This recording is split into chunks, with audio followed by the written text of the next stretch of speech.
Welcome to another episode of Whitetail Rendezvous, coming to you 6 days a week as we interview whitetail experts and hear their traditions and personal stories of the hunt. Learn more about the latest gear, discover proven tips, and the latest strategies so you can make your next hunt a success. Now, here's your host, Bruce Hutchin.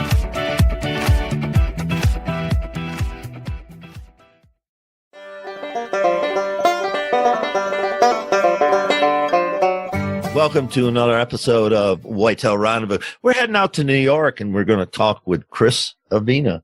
Now, Chris is the publisher of American Outdoor News.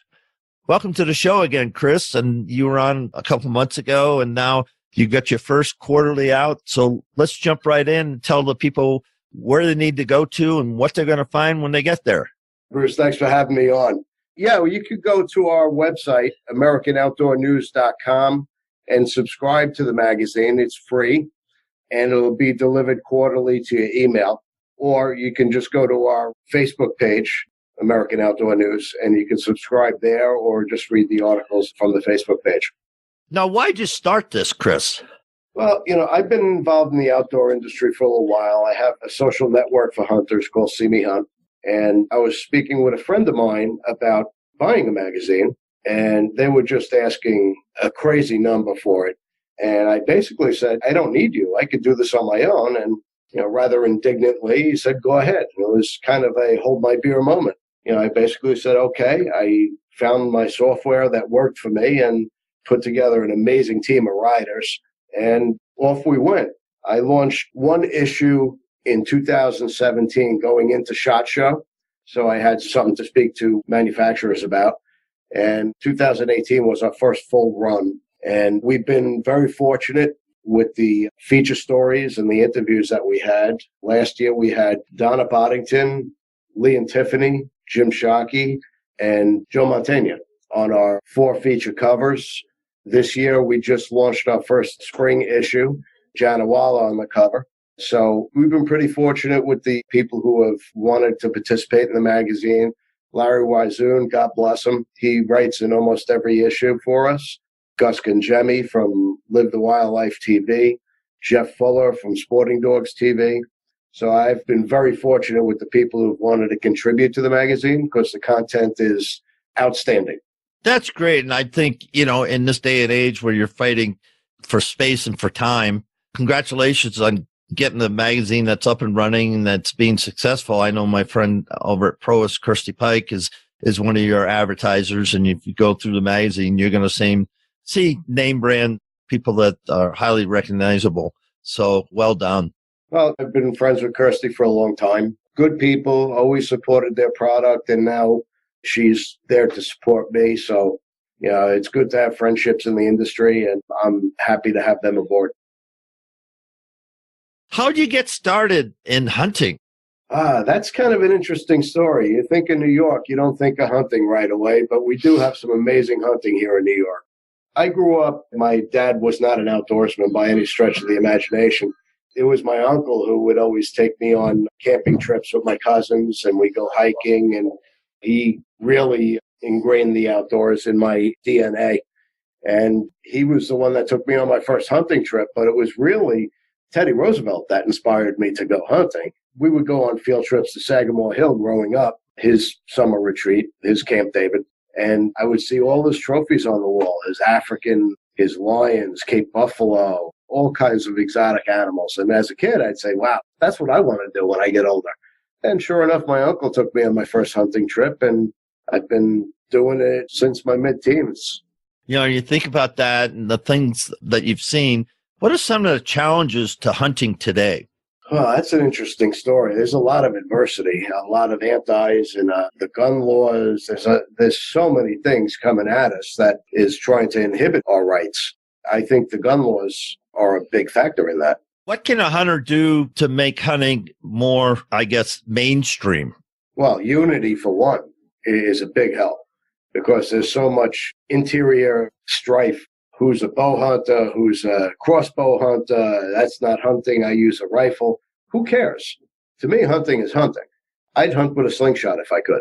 I think we have to come together as hunters and just get out there and support each other. and get kids into the outdoors. Start them young. If they don't want to hunt, just get them into the outdoors. Maybe they will at a later date. Because we read a lot on social media. One thing just right now that we are our own worst enemy on social media, because a guy puts up a doe and they say, well, why'd you shoot the doe? Because I wanted to eat it. Yeah, I agree.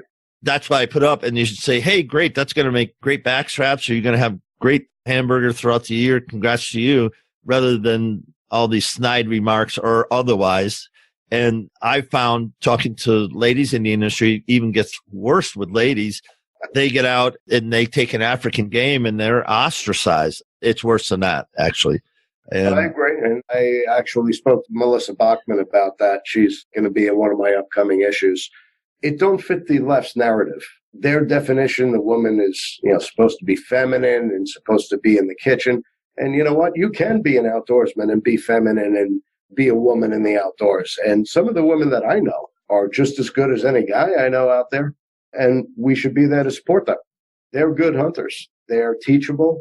They're skilled. They're great shooters. It's something to be commended. It's the fastest growing demographic in the industry right now. Yeah, it is. And I was fortunate to cover the 4 finalists for Extreme Huntress by Tom Opry, puts that up. And, I had each Tatiana and Meadow and Jamie and Eureka on the show, and we spoke to that.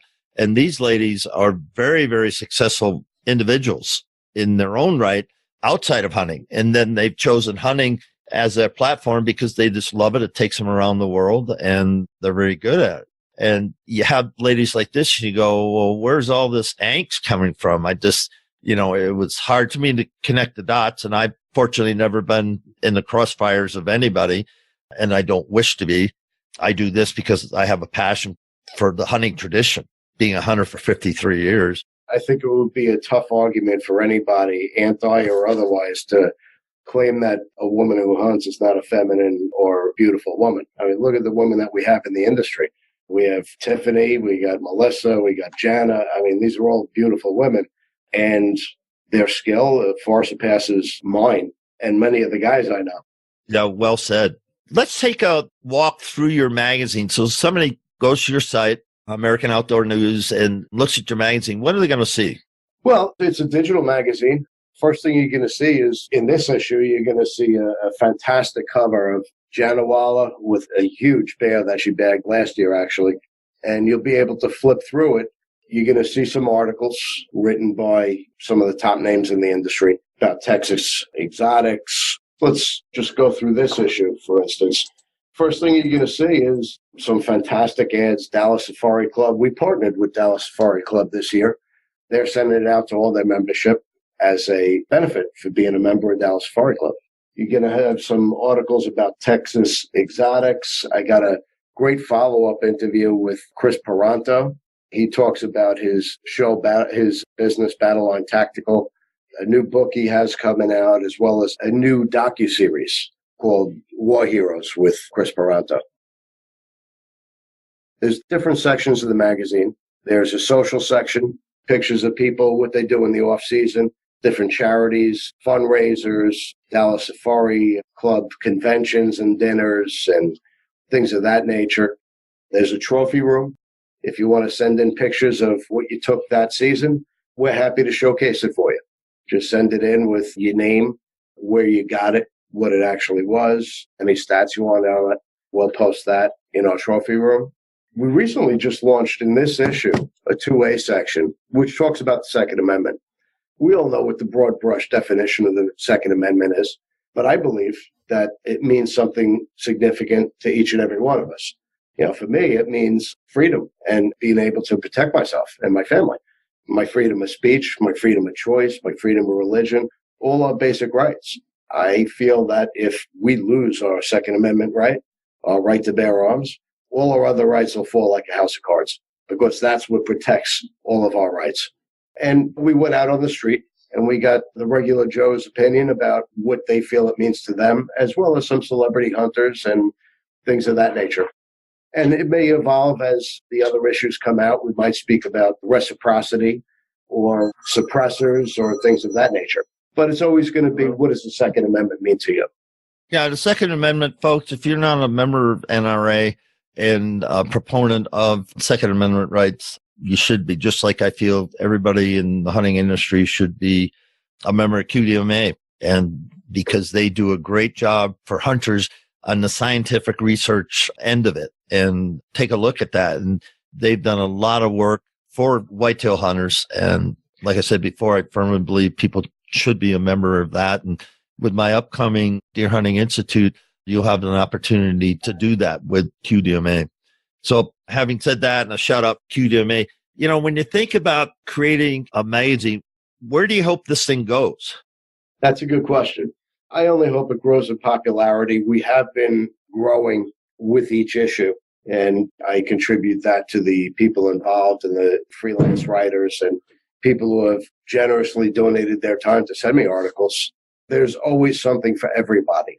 If you're a mountain climber, we have articles about climbing Kilimanjaro or climbing Everest in upcoming issues. There's hiking, fishing, shooting sports. We're not pigeonholed to just a hunting magazine. It's American Outdoor News. It encompasses everything in the outdoors. We look to promote people getting back into the outdoors in any way, shape, or form, whether they want to go fishing, hiking, kayaking. If they want to get involved in shooting sports, we have somebody that writes about shotgunning competitions and things of that nature. Upcoming issue, I have a interview coming with Gabby Franco. She's an Olympic medalist in shooting. So there's a lot for people to see. That's exciting. I'm just excited for you. I'm glad we crossed paths. And let's let people know how, again, to find you. And if they have pictures or articles they want to submit, how do they do that? Well, you can email me at editor@americanoutdoornews.com. And yeah, if somebody wants to write about a hunt that they went on, I could open up a new section and just have somebody write about their hunts, you know, just the average person. I like the fact that people are writing about their own adventures. Larry Wizoon, Gus Kangemi, Jeff Fuller, and the other writers that I have. Not everybody can afford to go on these hunts. So, you know, they may be able to live the experience through their eyes. And that's what the magazine's about. It's about getting people to do what they really want to do, live their dream. Yeah, hunting takes us as a 365 whitetail hunter. I live 1,000 miles from the farm that I hunt every fall. But, you know, I talk to the guys every single weekend. What's going on? What are you seeing? When can we frost seed? This and that and this and that. And so to me, whitetail hunting is 365. Other people, it's just a matter of a 9-day gun season where they get with their buddies. They go to the cabin, have a great time, smoke cigars maybe, or maybe not smoke cigars, drink hot tea or drink a beer. It doesn't matter, but they're with their buddies and they've been doing it for years. I mean, land sakes, mine's 53 years when I show up the bunkhouse. My buddy and I, we've been doing it together for 53 years. So you think about the hunting tradition, and I think that's where magazines like yours really can help with the 3 R's, retention, reactivation, and recruitment, is tell those stories about the hunting tradition. Say, geez, you know, I don't have that, and help people become an adult onset hunter, because that's a growing area because people want meat, want organic meat. Do you know anything about the adult onset hunter that you want to talk about right now? Well, for me, the tradition is a big part of it. It's not just the hunt. It's the whole experience. It's getting to camp with friends and family and spending quality time, whether you're just sitting around a campfire or going out for a hike in the woods or going for a spot and stalk together. It's spending that quality time. It's the bonding experience. That's a big part of it. And the other part is the conservation involved. We're culling out whitetail or bear or whatever. You know, there's a conservation aspect involved, and a lot of people don't even realize that. Wrapping up here on this segment for Gear Wednesday at Whitetail Rendezvous, Chris, what do you want to leave the listeners with? Well, we got a lot of things coming in the upcoming issues. Love to see you come subscribe to the magazine at AmericanOutdoorNews.com, or you can take a look at our Facebook page, American Outdoor News. And if you have any suggestions or anything you'd like to see, feel free to let me know. You know, leave a note on my Facebook page, and I'm always up to try new things and expand the magazine. And I want to see what sparks your interest as well. And with that, we're going to end this segment of Gear Wednesday with Chris Avena, American Outdoor News. Thanks for joining us. Be sure to tune in tomorrow for another episode of Whitetail Rendezvous, where you can listen and learn from the experts so you can be more successful on your next hunt. Until next time, listen, learn, and succeed.